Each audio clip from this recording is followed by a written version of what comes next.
নমস্কার বন্ধুরা, মিনুস কিচেনে আপনাদেরকে জানাই স্বাগত। এবার আমি আপনাদের সামনে নিয়ে এসেছি আমের মালপোয়া।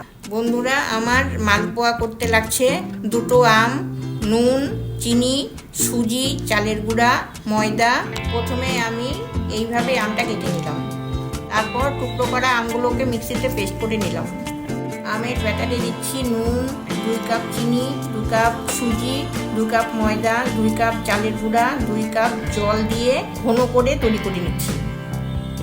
ব্যাটারটা তৈরি করে যদি মনে হয় খুব গাঢ় হয়েছে, তাহলে আপনারা পরিমাণ মতো জল দিয়ে ব্যাটারটা তৈরি করতে পারেন। তেলটা গরম হলে একটা একটা করে মালপোয়াটা ভেজে নেব। আপনারা এইভাবে আমের পিঠাটা খেয়ে দেখবেন, খুব ভালোই লাগবে।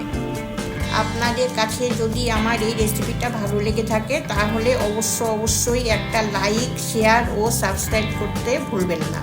ধন্যবাদ।